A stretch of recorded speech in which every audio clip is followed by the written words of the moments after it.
Hey guys, and the unspoken label, my new friend, the amazing Zainab. Okay, my friend, over to you. You're going to do. Should we tell people how many poems you're going to do here, or should we leave them waiting? I think we can leave it ambiguous with like Yeah, I six do. or Yeah, I seven, do. just in case we want Yeah, to don't tell them. plan. Okay, don't tell them. Over to you. You're gonna do. I'm not even to what poems they are. Surprise people. Over to you. Perfect. Okay. So this first one is actually the first poem you'll find in my book, Edge of Salvation. It's called Drowning. A little, it's a very short poem, but it's just tiny background on it. Um, I suppose it covers the feeling of anxiety and almost feeling like you've held your breath your entire life, and the moment you start to confront yourself and start writing is when you feel like you've breathed for the first time. So yeah, this is Drowning. I've held my breath my whole life, been underwater too. When tears were shed, they mixed with water, indistinguishable, invisible. My weight dragged me down, disheartenment concealed, an increase in discomfort. I heaved for air.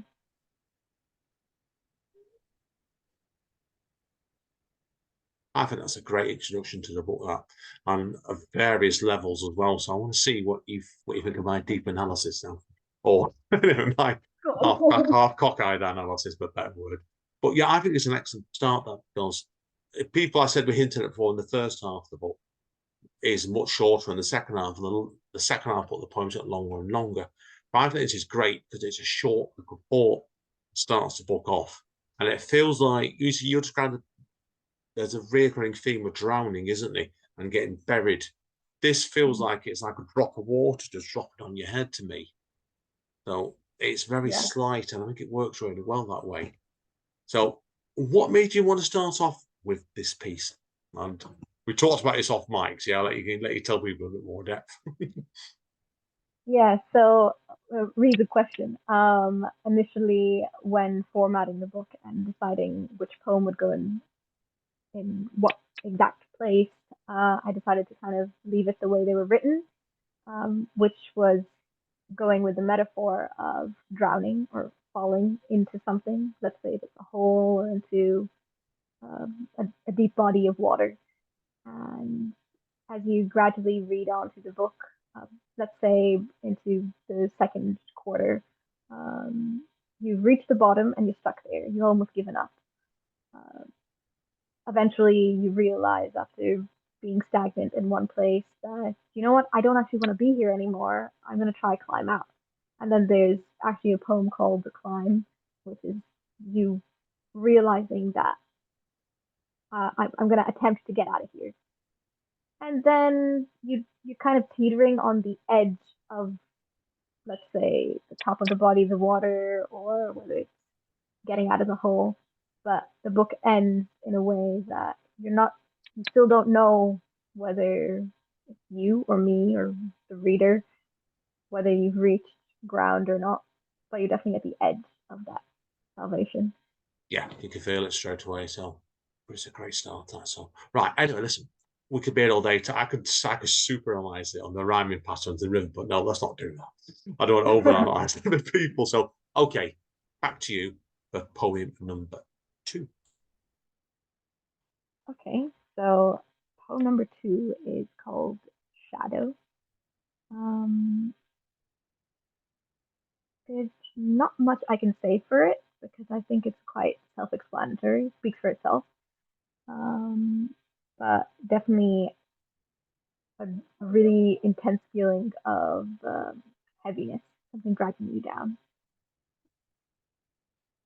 I have a shadow who clings to me by royal decree. He does not leave, he follows me down every street, his bloody feet not far behind. He doesn't seem to like when I'm happy, so he plays with my thoughts, tries to catch up with me. He's seductive, dark. Sometimes he's big, sometimes he's small, but he's always heavy. dragging against the floor by my feet, chained to my ankles. He never leaves, a looming darkness attached to me, carrying my burdens, weighed down by gravity. He might be flat, very discreet, but to me, he's laden with everything I hate about me. I really do like this piece as well. Again, Yeah. this is one of my other favourite pieces in the book, bizarrely enough. And it's quite funny, this, wasn't it, really, when we were talking about discussing what we were going to read before we started recording today. When you came out of this one, I said to you straight away, didn't I? Yes, you've got to read that one. Marked it. Yeah. Marked it. Big capital A, definitely. Now, what I liked about this piece is where I found it interesting in the facts, obviously, like we're looking at, I don't want to go too much about pronouns and stuff, but it was like he made the conscious decision to do this as a he. So, what made you want to have this as a he? Um, I feel like sometimes when I was writing it, I don't think I actually thought about the pronoun, but after I'd finished writing it and read over it to see whether it needed editing, um, I realized that the he came from the idea that um, my mom will be really happy to hear this if she listens to this. Um, since since I was younger, my mom's always been my form of support. She's always been like my best friend, even when I didn't have anyone to talk to. Hmm. But I always felt like it was not my dad in particular, but it was always either, let's say, boys at school, or I don't want to generalize, but because of my experience, that he was what always gave me the trouble. So when I felt like there was something I hated about me, I only realized those things that I hated about myself because it was boys that pointed them out. If that Yeah, makes sense. yeah, yeah. No, it makes sense. It makes sense completely. I think we'll leave it as ambiguous to that because it's a really quite striking poem that is, and I think I got several layers on it, and I think you're right. We'll let people work it out for themselves because I like the subtlety in that piece. I think you could have made that a lot more Mm-hmm. heavy-handed than what you did, and I think it shows you that your skill as a writing, if you managed to hold a lot back. You know what I mean when I say like writing? Sometimes it's best if you don't show everything on the page. Yeah, almost leaving a bit of ambiguity or Yeah, omission. yeah, Yeah. definitely, and it works. It works to that piece of strength as well. That one straight away. So it's a good piece that one straight away. Right, by that point, we get into about what pushing into a quarter of the book, so people will start to get hints of what's coming next. I think definitely. So okay, let's move on. On to you for your next poem. Okay, so yeah, pushing into maybe the second quarter, realizing that you want something other than just being stuck at the bottom. This poem is called My Soul Craves for Spring. Um, Again, I guess the title is kind of self-explanatory. Um, it's more of a descriptive piece. I very vividly remember sitting on a field of grass and realizing, oh, I love how the light is shining um, onto the grass, the colors, feeling the warmth on your skin. I really like this. It's much better than the drowning, dampness, dark. I'd like to be like this all the time. Yeah. When love has failed me, then Mother Nature arrives to comfort me instead. As I sit on the luminous green grass, the sun hugs my body and kisses my skin, reminding me of spring when the world was lit up in yellow light and everything around me was blossoming.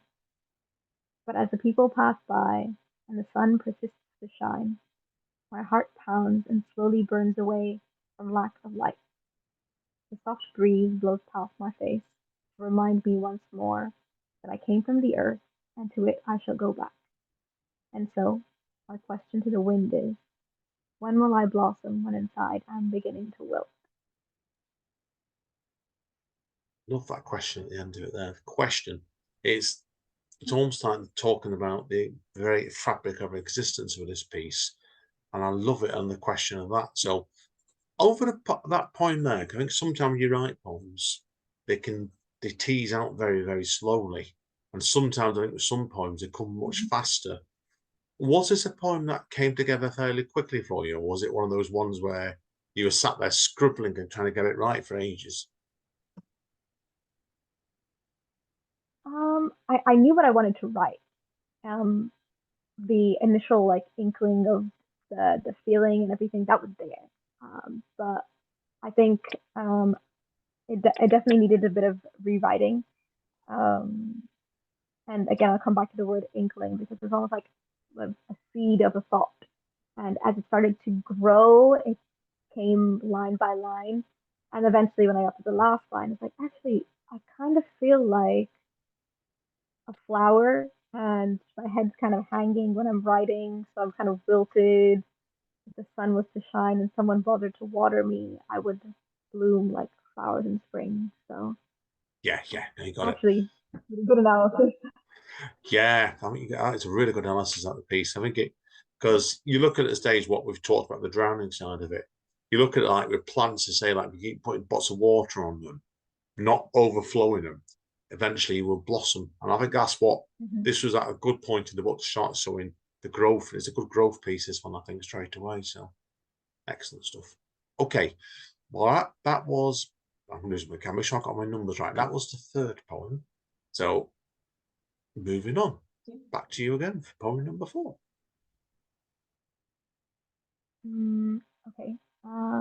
If I go a little bit more into the third quarter, um, just when we were off recording, you mentioned the Sylvia Plath reference. So I'm going to read Lazarus, um, inspired by Lady Lazarus by Sylvia Plath. Maybe my favorite female poetess slash author. Um, Also because she kind of started with her really in-depth writing around the same age I did. Uh, Not saying that I relate to a lot of her experience, but now reading over, let's say, Ariel, one of my favorite poems is Poppies in July. So um, Lazarus is my take on, I guess, the same feeling.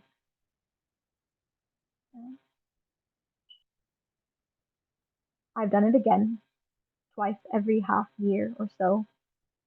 Wear my skin like beige brown linen, a walking miracle, thin as paper, weightless, crinkled and tattered, threads undone at the seams.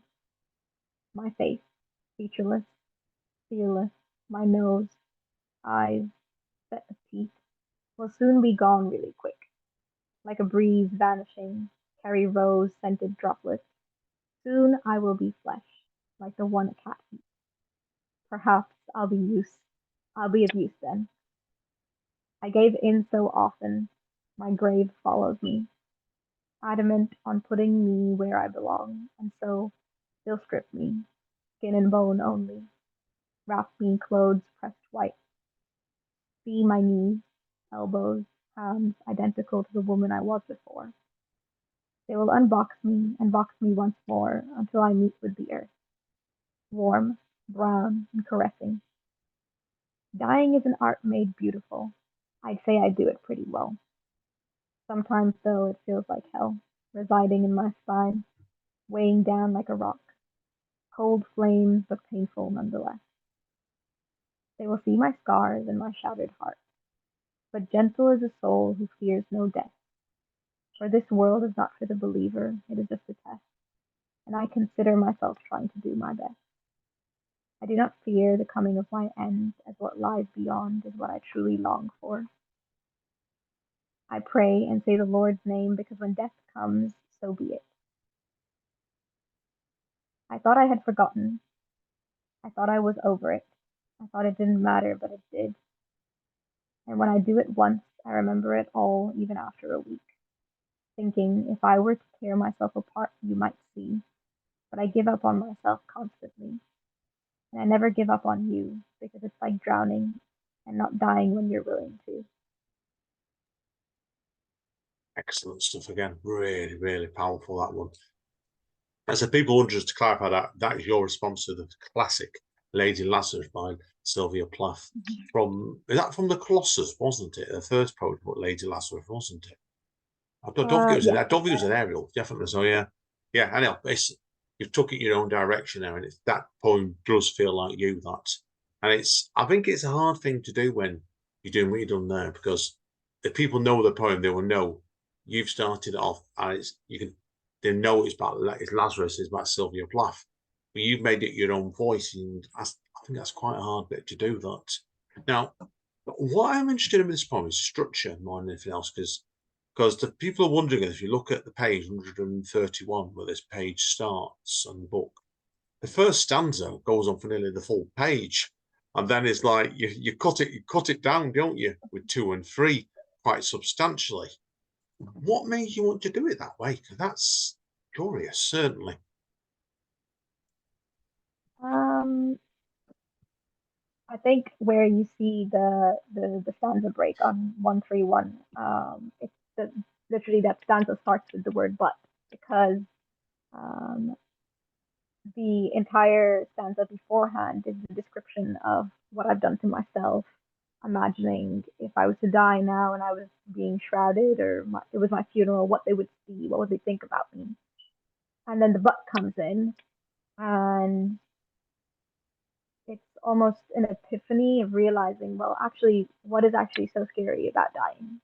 I do it so well, I've already done it um, in small ways already, like giving up on yourself or berating yourself or Yeah. harming yourself in whatever way it is. That's not some small acts of dying as well. And then again on the next page, 132, the stanza breaks and is shorter because you've had the epiphany, but I guess the struggle in the third quarter of the book is you're realizing, but you're not quite there yet. So you still keep coming back to the negative thoughts. Yeah, I think you can see that on that poem there. When you look at the last stanza, you started with the repetition, which does work. I thought I'd forgotten. I thought I was over it. I thought I didn't matter, but it did. That's really quite powerful writing, that straight away. And I think it backs up what you're saying straight away with that straight away, and it shows you put quite a lot of force in this book. Excellent stuff indeed. Okay, Mm-hmm. that's poem number 4. On to poem number 5. Number 5. This is why I didn't give a definite number. Okay, let's see.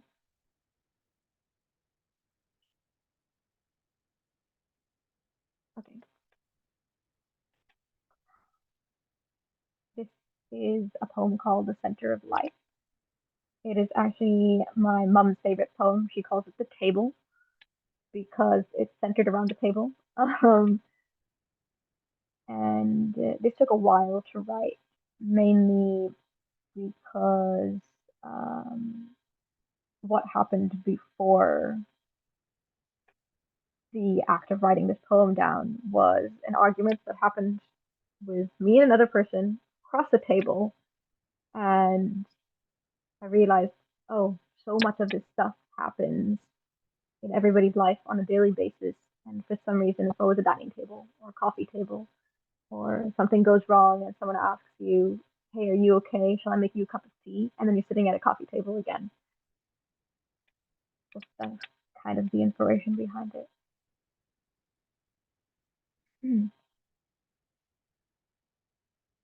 The center of life, the round table, where it all began and where it all ends. Ever since I learned to put food at a table, feed those I thought cared, I figured almost everything that unfolds in this lifetime, or this timeline at least, revolves around the table. As kids, we played underneath its rigid structure, scraped our knees while crawling, bruised elbows by corners, sheets to cover the pillars, pretend we were the kings and queens of a castle or heroes trapped in a fortress. It is where you're given instructions on how and what it is to be human. Make men, make women. It is where we wept, wondered, dissed enemies, and reminisced ghostly lovers. It has been our house in the rain, shelter from quakes, an umbrella under scorching sun, where we drank dreams in teacups and hugged our children, how we laughed at our poorly kept together selves and fell apart all over again, where our famished souls ate and drugged themselves to oblivion. We have argued, bled, and poured regret at this table, started wars and ended them. It is to hide your shadowy terror and celebrate the terrible victory.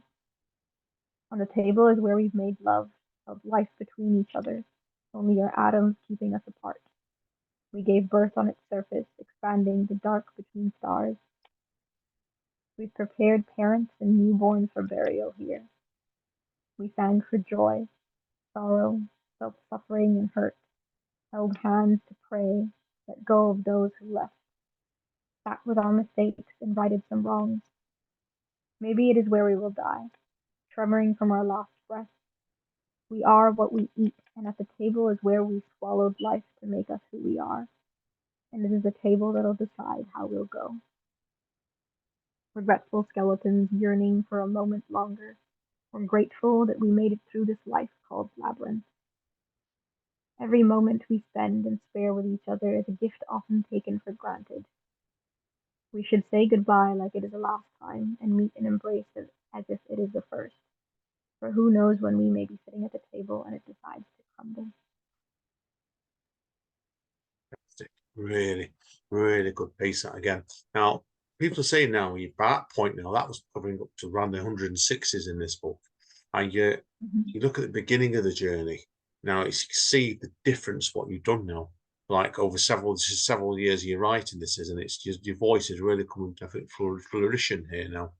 And you've already hinted at this piece. This poem was a tricky one to write, and I can see that because I know if I tried to write something like that, that would have probably took me months to write, and probably quite a lot of drafts as well. So, tell us about the beginning of this piece then, and how it's changed time you got to the final draft. I suppose I knew the table was definitely going to be the center of it. But what made it so difficult is how do you make something that seems so,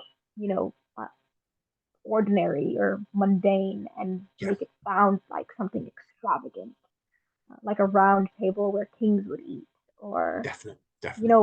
people people think of a round table, they think of like King Arthur, they think about a great meal like the Last Supper, but I'm just talking about an average table that everyone has in their dining room, their living room.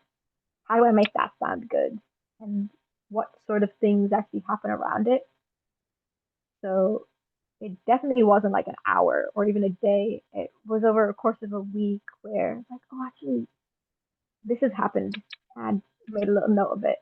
The next day, oh, this also happened, and the table was between the two of us. So it was one stanza, second, third, fourth, and Yeah, I kind suppose developed into you can see it for the amount of layers in the poems, and some can you started sentences off halfway through in the stanzas. It's one that's you really have to pace it out with it, and it's work for it.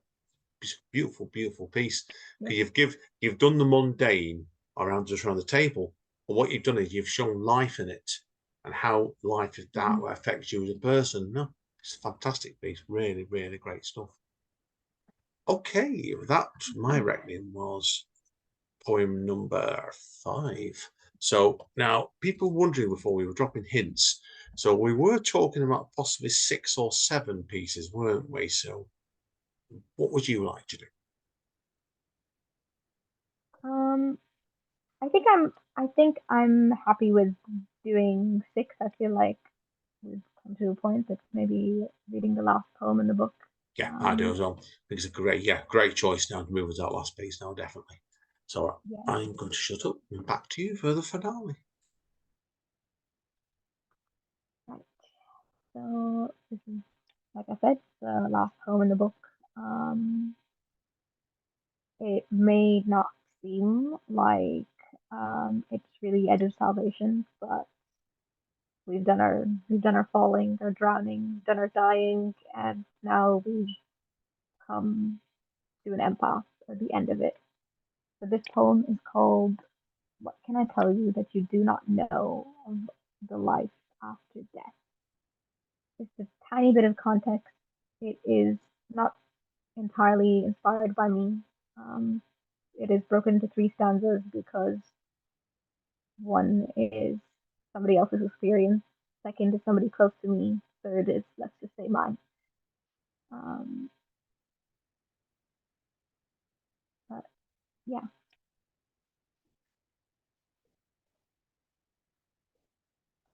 your daughter's eyes, seen only a handful of times, unsettling as they are so perfectly your eyes that became wet jewels, the hardest substance of the purest pain. If God were grief, his hands were wrapped around your throat, wringing and wringing you like a wet cloth, wringing out all the tears, punishing you in some way for being an embodiment of human willingness to try and be better. Grief being an uprooted tendon at the base of your skull, knotted in such a way that it formed a noose comprised of anguish and vindication, imagining being dropped from the threshold of life instead of the innocent soul sleeping in her cot. Life after death before life can even begin. Your flesh and blood, also a part of me, coiled and churned up inside of you. Let's go because some souls cannot be held. The pain of a mother is loud as wolves' long voices. Grief wound you up, set you wailing, mourning for anything but death. You laid in the fallen snow, under falling snow, falling ever deeper within, engulfed by white. Your motherhood scattered flashes of red and crimson. What kind of judgment takes the form of miscarried but carried nonetheless? My mouth, a bloodied fist, teething its way into some flesh, in hopes of life before the end. The body sinks into a fairy tale. The same wolves are singing, the same God laughing. For two babes, three babes, five and more have turned in their sleep pale and cold. Life has beaten you down close to 6 feet under. You have unloved it for too long, until you learn to live through the aftermath and then hold life like a face between your palms, a plain face, and you say, yes, I will take you. I will love you again.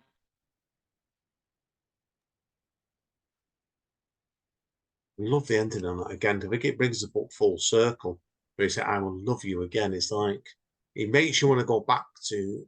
I don't know if you're conscious of this when you look at that last line. It makes you want to go back to the beginning of the book again and feel like you take people. If people can't see the early video, you see me move my hand around in like a circular shape here, and I think the book is like that. It really is. It's a tremendous book for a debut collection for anybody. Like you took everyone a full journey, and that's good writing. Definitely that one. But I have to ask you this because I know you tell me you're not always very good with titles. How hard did it do to get the title for this piece? Because let's read the title out, people, again, 'cause it's a cracking title. How can I tell you that you do not know of the life after death? Because that is absolutely, you can write, that's a poem itself, actually. It is really. I feel like sometimes um, a question or the question that initiated the prompt for your piece is rather than thinking of a title, why not just take the question you had in your mind and use that as a title? And I guess if I was to explain the thought process, um, for anyone listening who believes that there is something after death, that there is an afterlife, um, people have their own interpretations of it. So me at the time was thinking, okay, I know there is something, but if somebody was to ask me and I was to tell you, what is it that I can actually tell you about it? And I suppose the poem goes through, I encapsulates the entire book in two or three stanzas and concludes with the fact that, you know, life is whatever it is, things happen, but you can still always come back full circle and, you know, start over or continue. There doesn't have to be an after. It can just be continuation. Yeah, I think that's what you've done with the book. Yeah, I agree with that. It's I think really it is still the circle, but it's also, I think you wrote it very cleverly. I think it's you're hinting at what your next book could be, and I think as well, whether you've done that consciously or not, it goes in, I think, a couple of different ways. No, no, tremendous stuff indeed. So brilliant stuff indeed. Now, one thing we didn't do in the second half, or first half, I should say, and I wanted to do is in the second half was to let you tell people, first of all, where can they get your book? So my book is available on Amazon. Um, it is linked on my Instagram, which you can easily find under the name of the Intangible Author. You can also just go on Amazon and search up Edge of Salvation. Maybe put my name if that makes it easier. There's also a digital copy on Etsy, which you can find the exact same way. It's a really simple, easy to follow PDF. Download it and read it on whatever device you like. Brilliant, brilliant. Okay, Yeah. and if people want to read more about you, where do you recommend? Oh, let's do contact details. Do the contact details because obviously you're not really in social media. So if people want to get hold of you, where do you recommend they go? So yeah, as I was mentioning before, I'm on a little bit of a hiatus with my Instagram, trying to figure out what to do with it at the moment. But if you do, if you use Instagram and you message me there, I will answer your DM. There's also an email button which I will also respond to. Um, how else? You can search up my name on Facebook. That works too. Yeah, just look for me and Um, you'll find Otherwise, me the on there. Yeah. contact button on my Instagram. Brilliant. Yeah, great stuff. Okay, well, we'll wrap up here. It's been an absolute pleasure today. So I've really enjoyed doing this deep dive with you today because it's been great fun. So when book two's ready, Likewise, thank you for having me. give me a nudge. I would love to have you back on again. Okay. And if people are wondering as well, before this podcast will go out in a couple of weeks' time, obviously from recording, and you will debuting at Speakeasy, the night I co-run in October. So this podcast will be out Yeah, just that's before right. that. So That's right. so I can terrorize you in person as well as been on Zoom. So which I'm looking forward to. So so hang around anyway. I do need to talk to your microphone anyway. I think we need to sort out. But it's been a pleasure today. I really have enjoyed this. Thank you for having me. I've really enjoyed it, and having me so short notice come on here, I'm flattered. Pleasure. Right. So, okay, guys and girls, so that's it for today for Spoken Label. As Don Callis over at AEW Wrestling says, stay over, and more importantly, make sure you do. See you all next time.